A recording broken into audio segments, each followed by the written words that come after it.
ఈ రోజుల్లో చాలామంది ఏమంటారంటే, పాస్టర్ గారు పరిశుద్ధత అంటే మేము ఎంత కష్టం అండి, ఎంత కష్టం అండి, అందుకనండి యేసుప్రభు దగ్గర రామండి మేము, ఆయన అన్ని పరిశుద్ధత అని చెప్తాడండి, మేము ఏడ పరిశుద్ధంగా ఉండగలమండి అని అంటారు. కానీ అదేంటో మరి ఇంట్లో ప్రతిరోజు కూడా ఇల్లు ఊడుస్తారు. పాస్టర్ గారు ఇంట్లో చేరామండి, రోజు పడిద్దండి దుమ్ము, రోజు పడిద్ది, రోజు పడినా కూడా విసుగు లేకుండా ఇవి ఊడ్చుకుంటారు. అదేందో మరి అందరూ దేవునికి స్తోత్రం చెప్పండి, హల్లెలూయా. చెత్త తీసుకొచ్చుకొని వేసుకోరుగా, ఇంట్లో చెత్త తీసుకొచ్చుకొని వేసుకుంటారా? కానీ మురికి ఉంటుంది. ప్రతిరోజు ఉదయాన్నే మీరు చెమ్మగానే ఏమొస్తుంది చెప్పండి, ఏమొస్తుంది? మురికి వస్తుంది. మురికి వచ్చినప్పుడు ఎవరైనా కూడా ఏమంటారు, ఈ ఇండ్లు తీసుకొచ్చి పడేసాడు మా ఆయన, రోజు ఊడ్చుకోలేదు వస్తున్నాను అంటారా? అమ్మా నువ్వు ఆ ఇల్లు తీసుకున్నావంటే ఆ ఇంట్లో మురికి వస్తుంది. దేవునికి స్తోత్రం చెప్పండి, హల్లెలూయా. అలా అని చెత్త తీసుకొచ్చుకొని వేసుకోగా ఇంట్లో. దేవుడు ఏమంటున్నాడు, సరి అయినదే నువ్వు చెయ్యి. దేవునికి స్తోత్రం చెప్పండి, హల్లెలూయా. సరికానిది నువ్వు చేయగాకు, సరైనది చేయమంటున్నాడు. దేవుడు ఏమన్నా అన్యాయం చేయమంటున్నాడా? మోయలేని భారాలు ఏమన్నా నీ మీద పెడుతున్నాడా? దేవుడు ఏమంటున్నాడు, సరి అయిన చూపు చూడు. దేవునికి స్తోత్రం చెప్పండి, హల్లెలూయా. సరి అయిన మాట మాట్లాడు, సరి అయినవి విను, సరైన మార్గములో వెళ్ళు, సరైన కార్యములు చెయ్యి. దేవునికి స్తోత్రం చెప్పండి, హల్లెలూయా. ఒకసారి ఒక అతను ఫోన్ చేశాడు వైజాగ్ నుంచి ఫోన్ చేసి, మా అమ్మాయిని మేము సినిమాల్లో పంపిద్దాం అనుకుంటున్నానండి, హీరోయిన్గా, మీరు ఫోన్ చేసి మీరు ప్రార్థన చెయ్యండి అని అడిగాడు. దేవునికి స్తోత్రం చెప్పండి, హల్లెలూయా. దేని గురించి ప్రార్థన చెప్పండి? దేని గురించి? వాళ్ళ అమ్మాయి హీరోయిన్ అవ్వాలంట సినిమాల్లో, బాగా అమ్మాయికి మంచి హీరోయిన్ అవ్వాలని ప్రార్థన చేయండి అంటే, ఇప్పుడు నేను చేయొచ్చా చేయకూడదా? బాగా గట్టి చెప్పండి, ఆలోచన చెప్పండి, చేయొచ్చా చేయకూడదా? ఎందుకని? ఎందుకనమ్మా చేయకూడదు? చేయకూడదు కదా? సరే ఆ అమ్మాయి సీరియల్లో యాక్టింగ్ చేద్దాం అనుకుందనుకో, చేయొచ్చా చేయకూడదా? చేయొచ్చా చేయకూడదా? అంటే మీకు తెలుసు అన్నమాట అందరికీ, ఏమని? ఇది సరైంది కాదు. ఏంది అది సరైంది కాదు? సినిమాలు సరైనవి కాదు, సీరియళ్ళు. కాబట్టి దేవుడు ఏమంటున్నాడు, సరైనది చెయ్యి. దేవునికి స్తోత్రం చెప్పండి, హల్లెలూయా. సరైంది కాదా పక్కన పెట్టేసేయి, నీకు సరైంది కాదు వదిలేయి. అలా అప్పుడు నేనేమన్నా, ఎలా ప్రార్థన చేయాలయ్యా, నేను ఎట్ట చేయమంటావు ప్రార్థన? ఆ అమ్మాయి జీవితాన్ని పాడైపోవాలని నేను ప్రార్థన చేయాలా?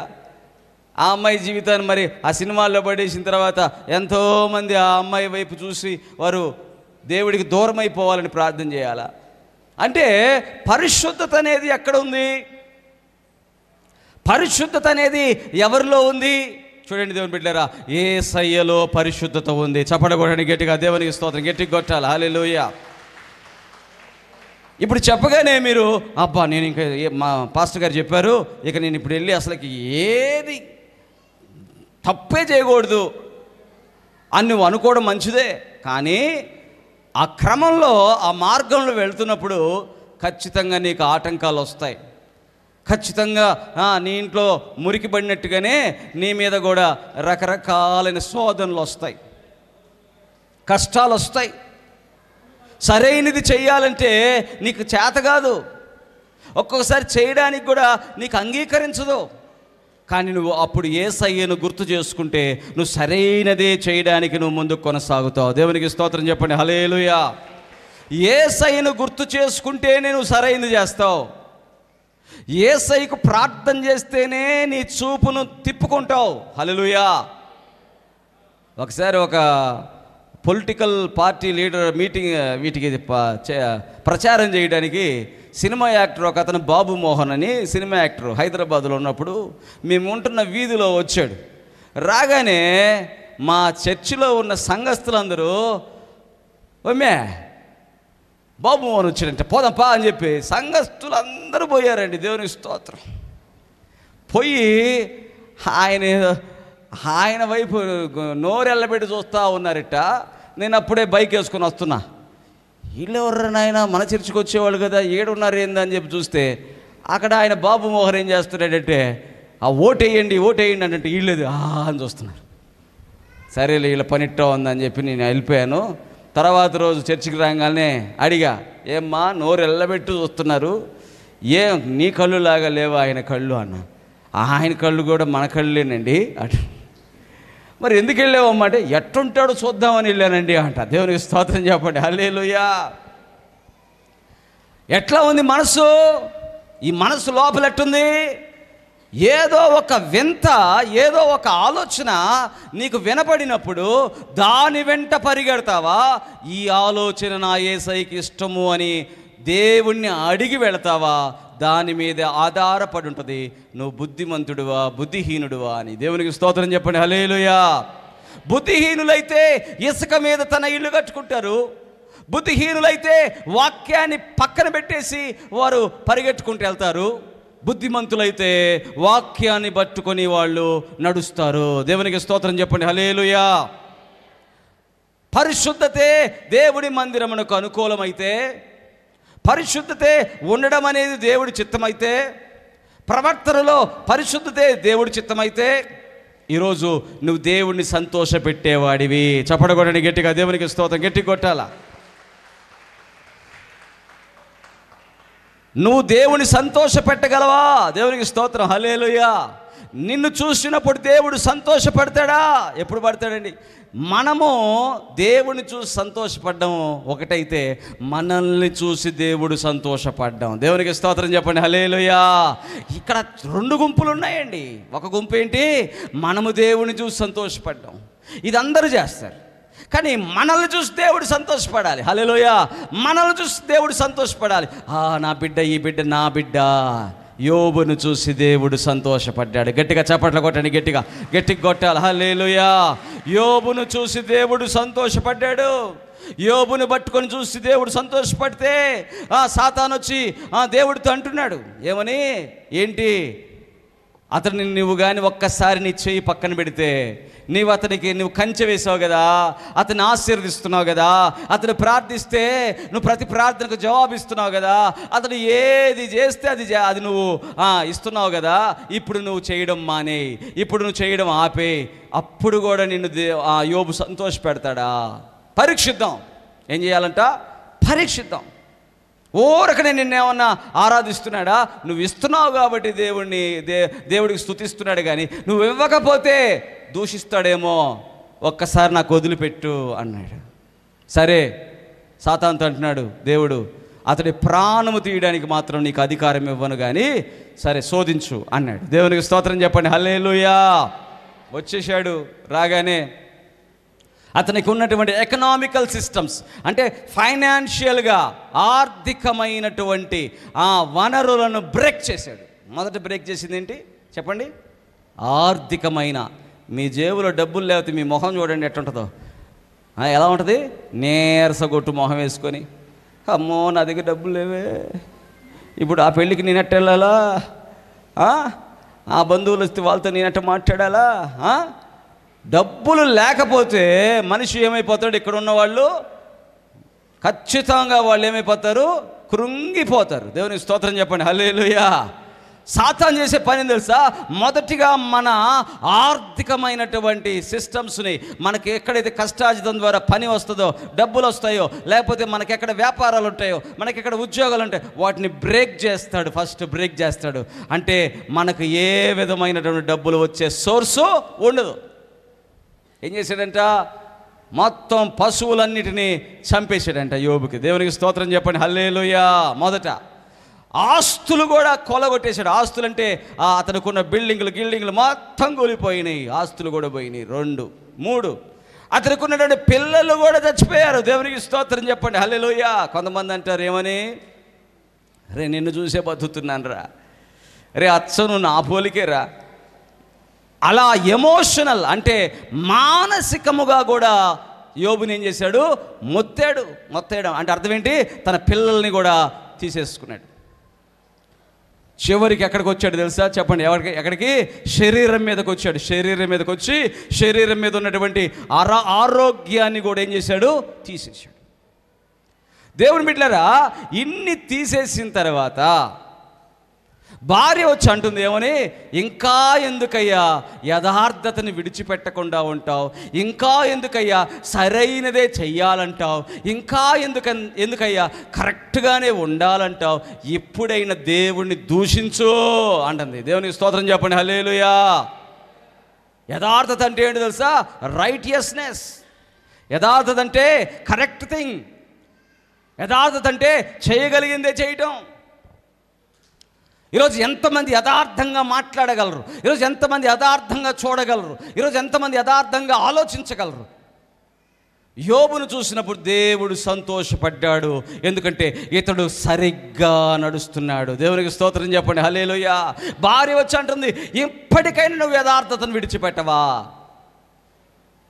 ఆర్థికంగా ఏముందయ్యా నీ దగ్గర? బొచ్చ కూడా లేదు. ఏం లేదంట? ఏం లేదు.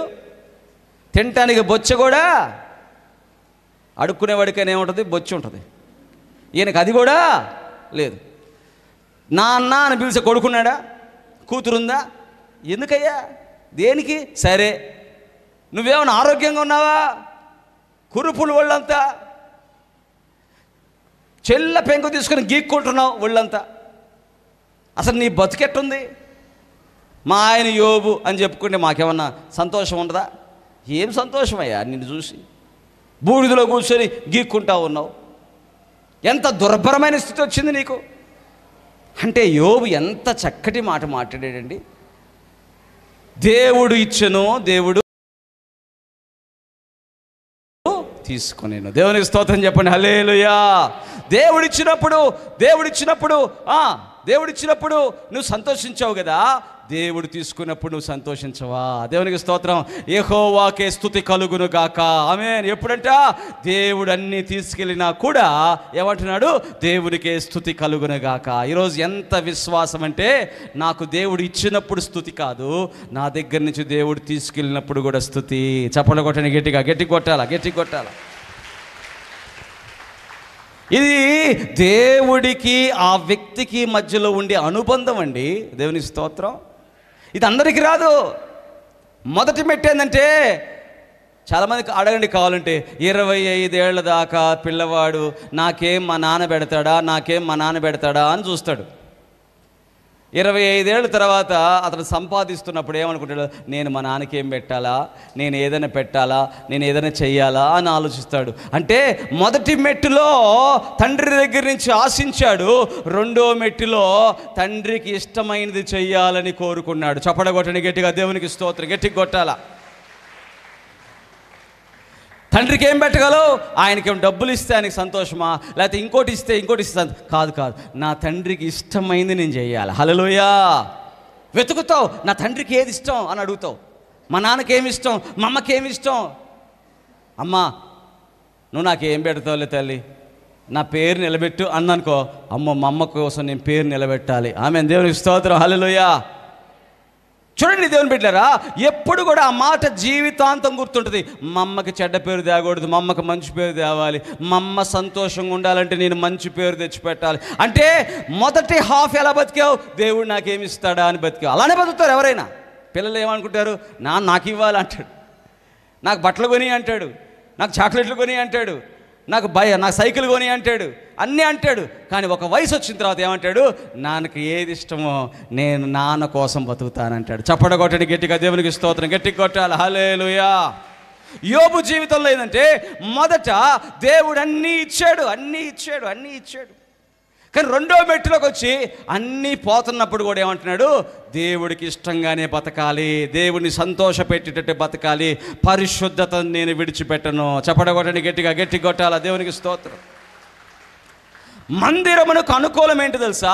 మందిరం అంటే 4 గోడలు, పెయింట్లో, లేకపోతే ఏదో వాక్యాలు రాసుకోవడమో కాదండి. దేవునికి స్తోత్రం, హల్లెలూయా. అది మన మనసుకు ఏదో, కళ్ళకి ఏదో ఇష్టంగా కనపడడానికి అన్నట్టుగా రాసుకుంటాం. దేవునికి స్తోత్రం. మన కళ్ళకి ఇష్టంగా కనపడడానికే కదా రాసుకునేది. కానీ దేవుడికి ఇష్టమైంది ఏంటంట? నీవు పరిశుద్ధత కలిగి ఉంటే ఆయనకు అనుకూలం అంట. చప్పట కొట్టండి గట్టిగా, గట్టి కొట్టాలా. దేవునికి స్తోత్రం. అంటే ఏంటో తెలుసా, నీకు శోధన వచ్చినప్పుడు, నీకు శ్రమ వచ్చినప్పుడు, నీకు కష్టం వచ్చినప్పుడు, నీ జీవితంలో ఇక నా వల్ల కాదు అన్నప్పుడు, అప్పుడు కూడా దేవుణ్ణి విడిచిపెట్టకుండా దేవునికి స్తోత్రము అని చెప్పేటువంటి పరిశుద్ధత దేవుడికి సంతోషాన్ని ఇస్తుంది. చప్పట్లు కొట్టండి గట్టిగా, దేవుని మహింపరుద్దాం. గట్టిగా కొట్టండి హల్లెలూయా. ఎవరు సమీపించలేని తేజస్సులో నివసించు నా యేసయ్యా, ఎవరు సమీపించలేని తేజస్సులో నివసించు నా యేసయ్యా.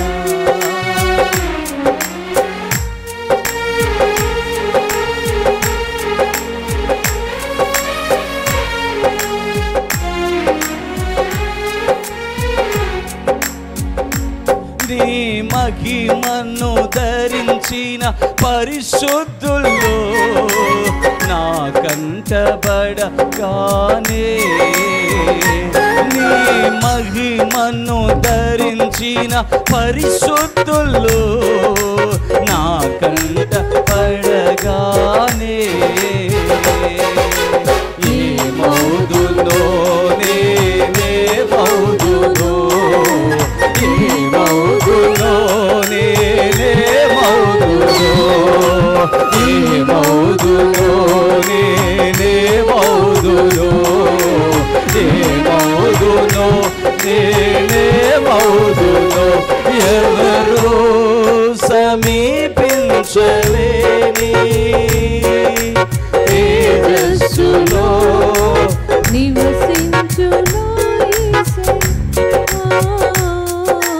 నివసించు నా యేసయ్యా.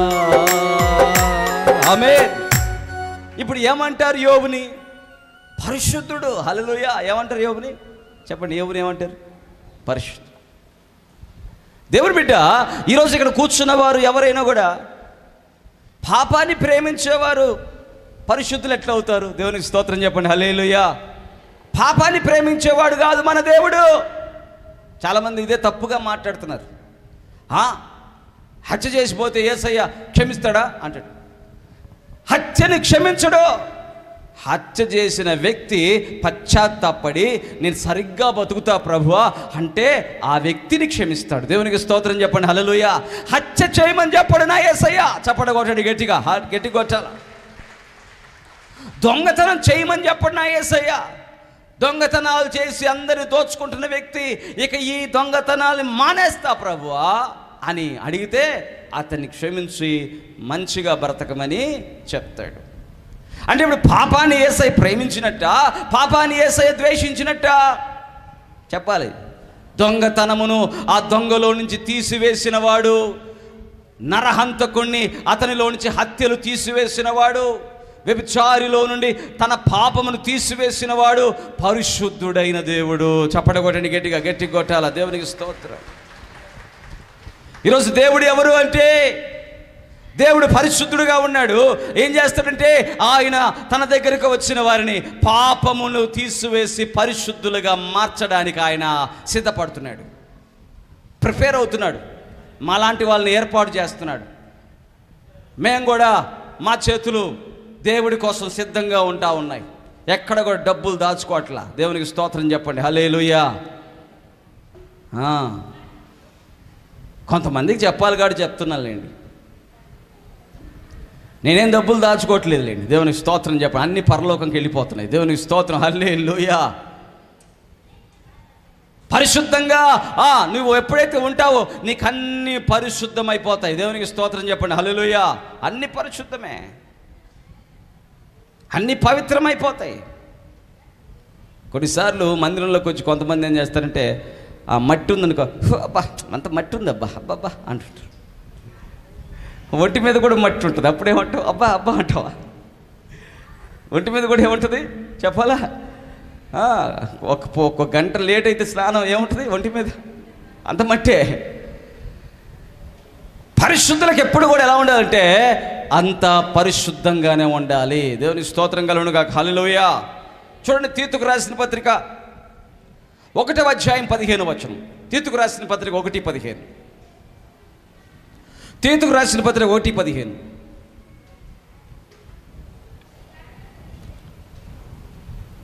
తీసారమ్మా? చదివారా? పవిత్రులకు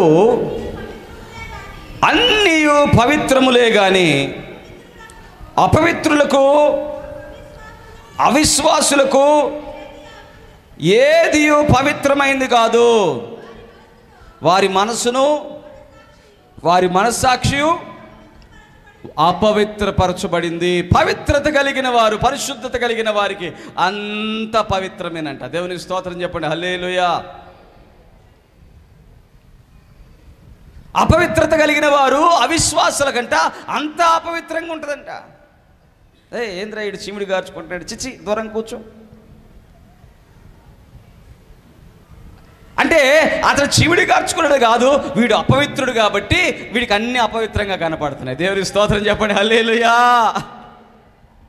అర్థమైందా? దేవుని వాక్యం ఎంత స్పష్టంగా, ఎంత గొప్పగా ఉందో. నీవు పవిత్రమైన వాడివైతే నీకు అంతా పవిత్రంగా కనపడుతుంది. దేవునికి స్తోత్రం. హల్లెలూయా.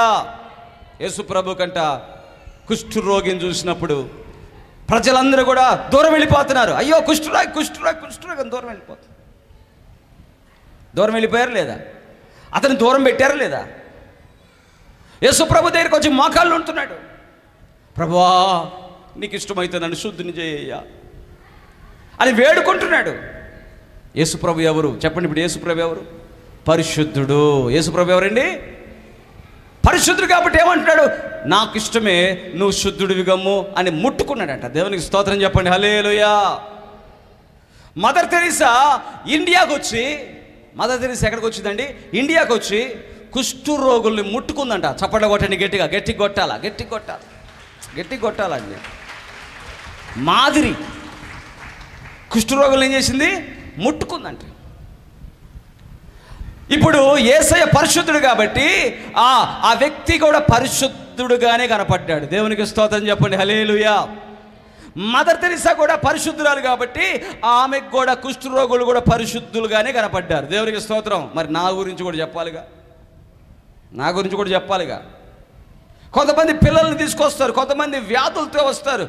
ఒకసారి ఒక బిడ్డను తీసుకొచ్చింది ఒక ఆమె, ఒళ్ళంతా కురుపులు. దేవునికి స్తోత్రం. హల్లెలూయా. ఒళ్ళంతా కురుపులు. ఇప్పుడు నేనేం చేయాలి? ప్రేయరాలు తీసుకొని ఆ కురుపుల మీద చేయి పెట్టి రాయాలా? దేవునికి స్తోత్రం చెప్పండి. హల్లెలూయా. ప్రేయరాలు తీసుకున్నాను, ఆ ఒంటి మీద, ఆ కురుపుల మీద రాశాను. చిన్న బిడ్డే కానీ కురుపులు ఉన్నాయి మొత్తం ఒళ్ళంతా. ఇది అన్నం తినే చెయ్యగా, ఇదే చెయ్యండి చెప్పాలి. ఏ చెయ్యి? ఏ చెయ్యండి? ఇప్పుడు నేను ఆ బిడ్డ నాకేం కనపడాలి?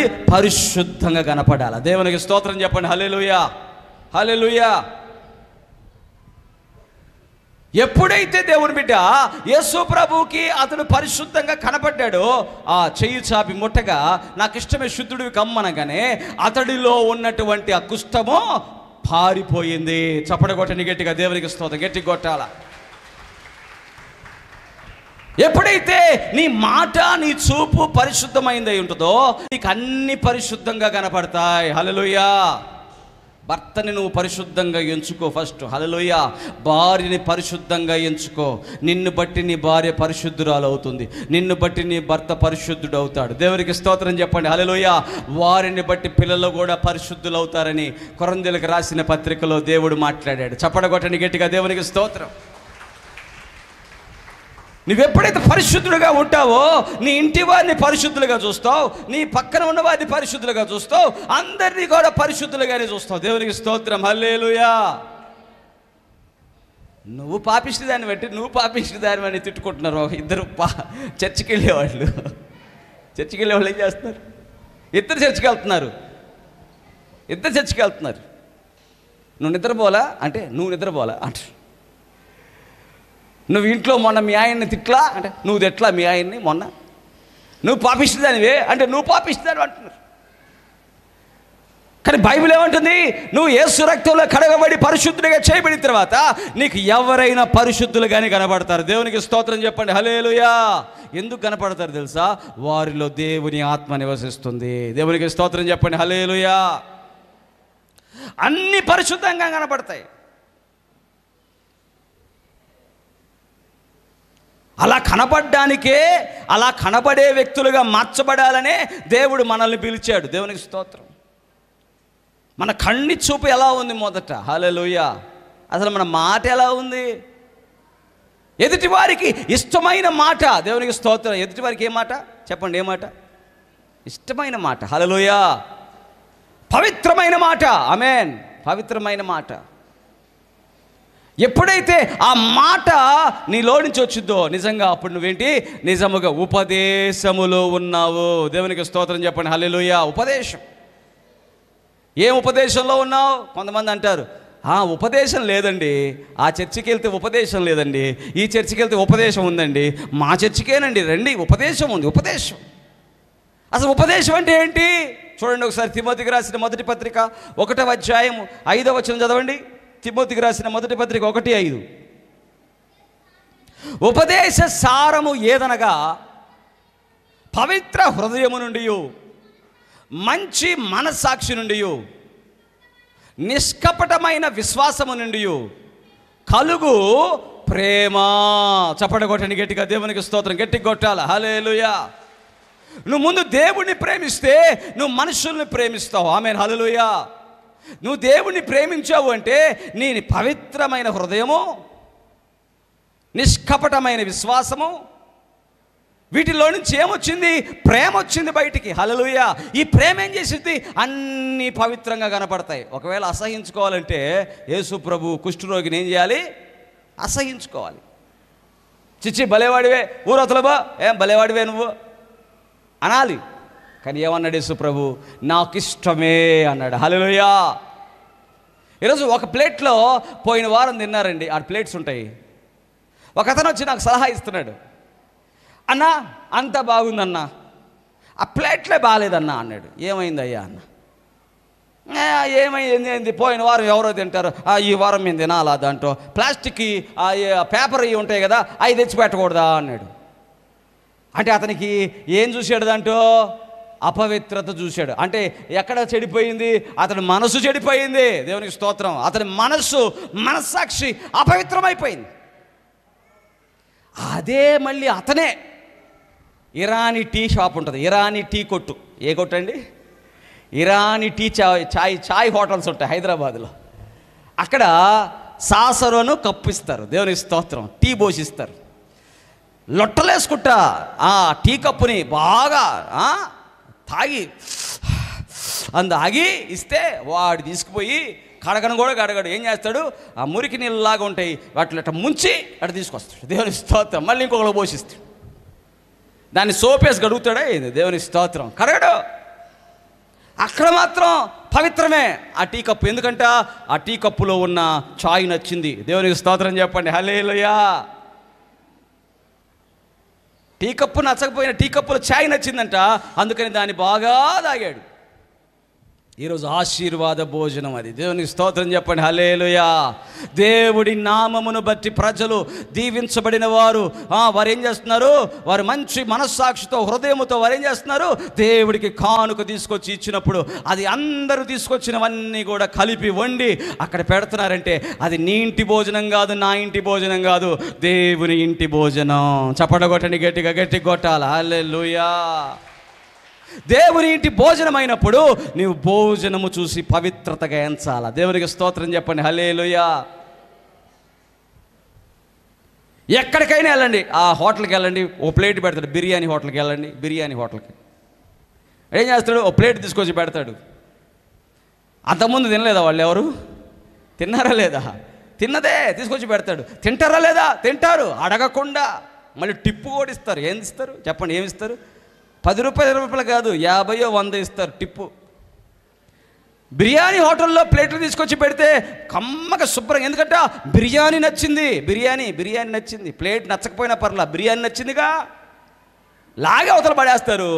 టిప్పు కూడా ఇస్తారు 50 రూపాయలు. ఇక్కడ దేవుని ఆశీర్వాద భోజనం అంటే అంత చీప్గా ఉందా? దేవునికి స్తోత్రం చెప్పండి. హల్లెలూయా.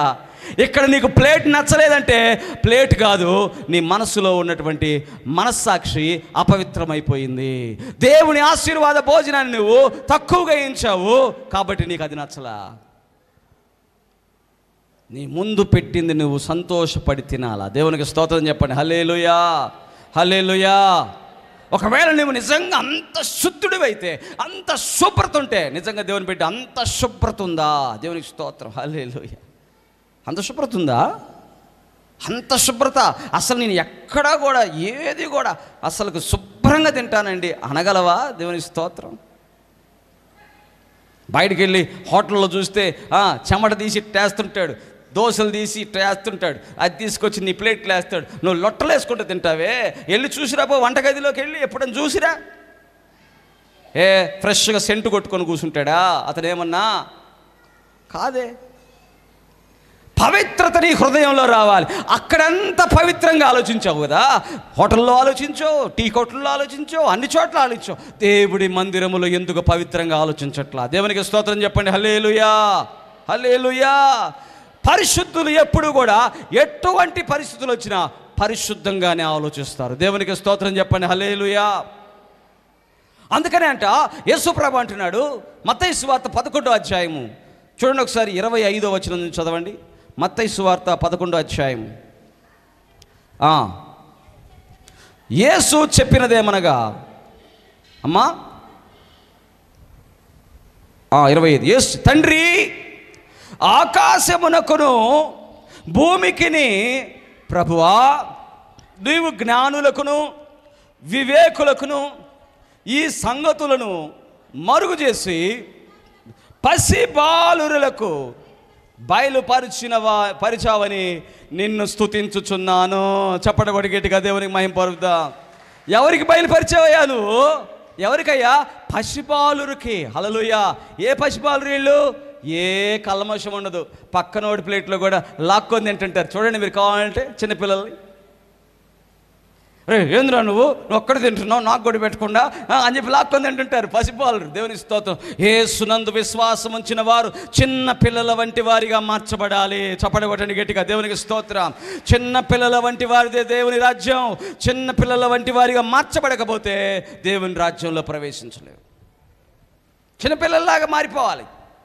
పరిశుద్ధత కలిగి ఉండాలి. పరిశుద్ధతను ధరించుకోవాలి. అన్నీ పరిశుద్ధంగా కనపడాలి. దైవ చిత్తానికి లోబడాలి. జ్ఞానులకు దీన్ని బయలుపరచలేదంట. ఈరోజు చాలా విచిత్రం ఏంటంటే కులం. మన కులపోడేనా? ఏ కులపోడంట? మన కులపోడని తెలియకముందు బ్రదర్ బాగున్నారా, ప్రైజ్ ద లార్డ్, హల్లెలూయా, అప్పుడు పరిశుద్ధుడు. యేసుప్రభు నమ్ముకున్నావా? Okay, praise the Lord brother, బాగున్నారా అంటాడు. ఒకవేళ కులం తెలిసిందా? ఏ కులం? ఒక అడుగు 2 అడుగులు పక్కకేస్తాడు. అయిపోయింది ఇంకంతే. అప్పుడేమైపోయాడు? అంతకుముందు ప్రైజ్ ద లార్డ్ చెప్పినోడు, అంతకుముడు దేవుడిని నమ్ముకున్న స్తోత్రం, యేసయ్య స్తోత్రం చెప్పినోడు, కులం తెలియగానే ఇప్పుడు అతను అపవిత్రుడైపోయాడు.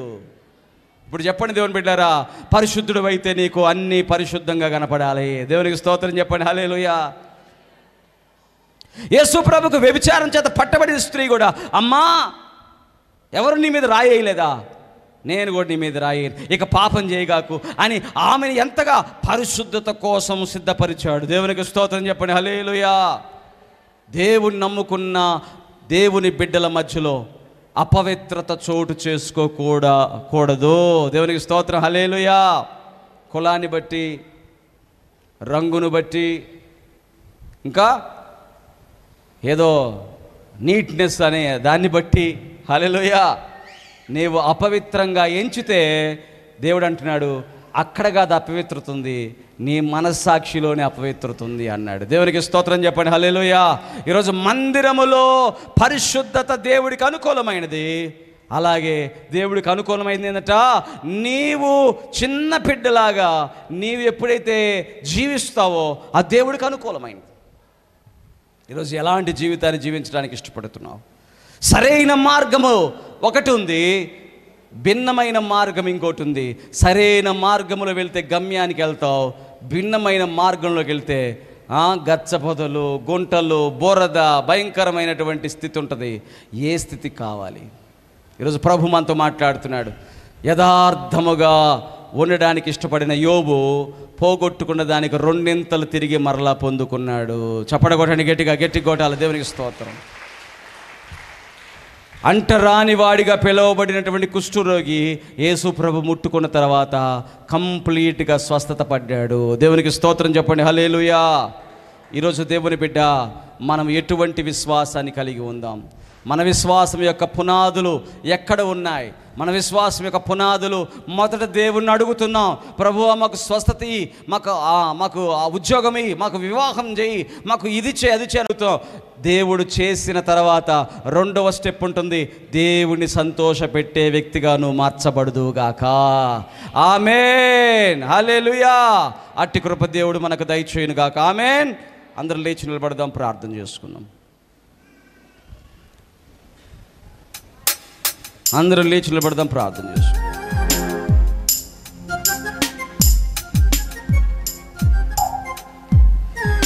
ఈరోజు మనం పరిశుద్ధతను ప్రేమించే వారిగా ఉందుముగాక. నా ఇంటి వారిలోని లోపాలు వెతికే ఆ పనిని మానివేస్తాను ప్రభువా. ఎంతమంది చెప్తారు, నా ఇంట్లో లోపాలు వెతికే పని మానేస్తాను, నా భర్తలో లోపాలు వెతికే పని మానేస్తాను, నా భార్యలో లోపాలు వెతికే పని మానేస్తాను ప్రభువా. అన్నీ నాకు పరిశుద్ధంగా కనబడును గాక. అన్నీ పవిత్రముగా ఎంచునట్టు అటువంటి మనస్సును దయచేయండి. ఎటువంటి పరిస్థితులు వచ్చినా, కష్టం వచ్చిన ఆర్థికంగా, నష్టం వచ్చిన ఆర్థికంగా, బంధువులు దూరమైన, ఎగతాళి పాలైన, నిందలను అనుభవిస్తున్నా, పరిశుద్ధత కలిగి నీవు ఉందువుగాక. దేవుని బిడ్డ, పరిశుద్ధత కలిగి నీవు ఉందువుగాక. ఈరోజు దేవుడు మీతో మాట్లాడుతున్నాడు. ఆయనకు అనుకూలమైనది పరిశుద్ధత. ఆమేన్, హల్లెలూయా. ఈరోజు ఆయనకి ఇష్టమైన పరిశుద్ధతను నువ్వు ప్రేమిస్తున్నావా? దేవునికి స్తోత్రం, హల్లెలూయా. ఈరోజు ప్రేమిస్తే నీ ప్రేమ నిజమైన ప్రేమ, పవిత్ర హృదయం నుండి వచ్చే ప్రేమ, నిష్కపటమైన విశ్వాసముల నుండి వచ్చే ప్రేమ పవిత్రతను కోరుకుంటుంది. ఎదుటి వారిలో పవిత్రతను కోరుకుంటుంది. ప్రార్థన చేద్దాం. తండ్రి, స్తోత్రం స్తోత్రం స్తోత్రం నాయన, కృపగల దేవ, సహాయము చేయవాడా నీకు వందనాలు. అపవిత్రత, అపవిత్రమైన ఆలోచనలు, అపవిత్రత మనస్సాక్షిని పాడు చేసే అపవిత్రత నుంచి విడిపించండి. యథార్థత, పరిశుద్ధత అన్ని పరిశుద్ధంగా కనబడే అద్భుతమైన జీవితంలోకి మమ్మల్ని నడిపించండి. ప్రభువా, నీకు స్తోత్రములు చెల్లిస్తూ నీ రెక్కల చాటును మమ్మల్ని భద్రపరచుకో. భర్తిమైని చూసావు, భర్తిమైని అసహించుకోలేదు. కుష్ఠరోగిని చూసావు, కుష్ఠరోగిని అసహించుకోలేదు. వ్యభిచారం చేత పట్టబడిన స్త్రీని చూసావు, ఆ స్త్రీని అసహించుకోలేదు. దేవా, నీలో ఉన్న పరిశుద్ధమైనటువంటి ఆ మంచి మనస్సాక్షి మాలో కూడా దయచేయండి. దేవానికి స్తోత్రములు. మాలో ఆశ పుట్టించండి అయ్యా, ఆసక్తి పుట్టించండి అయ్యా. నీకు ఇష్టముగా బతికే ఆశ, తండ్రికి ఇష్టంగా బ్రతకాలని ఆశ. అయ్యా, నీకు వందనాలయ్యా. మా కోసం నాయన శ్రమ పడ్డావు, మా కోసం సిలువ శ్రమను భరించావు, మా కోసం దెబ్బలు తిన్నావు, గాయాలు పాలయ్యావు, మా కోసం ఎన్నో అవమానాలు పొందావు. మేము మీకోసము బ్రతకాలని ఆసక్తిని మాకు పుట్టించండి. పరిశుద్ధత అంటే మీకు ఇష్టమని, పరిశుద్ధతయే మందిరమునకు అనుకూలమైందని మీ వాక్యము ద్వారా మాతో మాట్లాడావు. పరిశుద్ధ ప్రవర్తన కలిగి ఉండాలని చెప్పావు.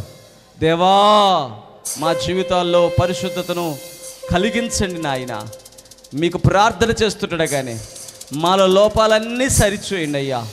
ఎక్కడ మేము తప్పిపోతున్నామో, ఎక్కడ మేము నాయన త్రోవ తప్పిపోతున్నామో, దుష్టుడు మాకు తెలియకుండా మమ్మల్ని ఎక్కడ త్రోవ తప్పిస్తున్నాడు. ప్రభువా, మమ్మల్ని క్షమించు నాయన, మమ్మల్ని క్షమించు ప్రభువా. నీకు ఇష్టముగా బ్రతకాలనే మంచి మనస్సాక్షి మాకు దయచేయండి. పవిత్రమైన మనస్సాక్షి మాకు దయచేయండి. మా కుటుంబంలో ఉన్న వారి లోపాలు ఎతక్క, వారిని పాపిష్టి వాళ్ళని దూషించక తండ్రి, వారిలో పరిశుద్ధతను అయ్యా మేము కోరుకునే వారిగా, వారిని కూడా పవిత్రమైన వారిగా మేము ఎంచే భాగ్యం దయచేయండి. కృప చూపించండి నాయన, సహాయం చేయండి. వారు కూడా రక్షించబడాలి, వారు కూడా దేవుని రాజ్యంలో చేర్చబడాలి. ఎవరు విడిచిపెట్టబడకూడదు, ఎవరు తొలగిపోకూడదు, ఎవరు నీ సన్నిధిలో అయ్యా దూరమైపోకూడదు. నీ సన్నిధికి రావాలి, న్యాయమైనటువంటి నీ సన్నిధిలో వారు పెంచబడాలి. దేవా, నీవే న్యాయమైన వాడివి. ఈ లోకములో ఎక్కడ న్యాయము లేదు నాయన, ఎక్కడ కూడా నాయన తండ్రి మాకు న్యాయము దొరకదయ్యా. యథార్థమైన దేవుడివి నీవేనయ్యా. నీ వంటి వారు ఎవరునూ లేరు నాయన. నీ కృపను మాకు అనుగ్రహించు నాయన. చేరి వచ్చినటువంటి నీ బిడ్డలందరిని బట్టి స్తుతిస్తున్నానయ్యా. చిన్నపిల్లల వంటి మనస్సాక్షులు మాకు దయచేయి. నీ కృపను అనుగ్రహించండి తండ్రి. నీ రెక్కల చాటు మమ్మల్ని భద్రపరుచుకొని నీ రాకడ కొరకు సిద్ధపరచమని యేసు నామమును బట్టి ప్రార్థిస్తున్నాము తండ్రి. ఆమేన్.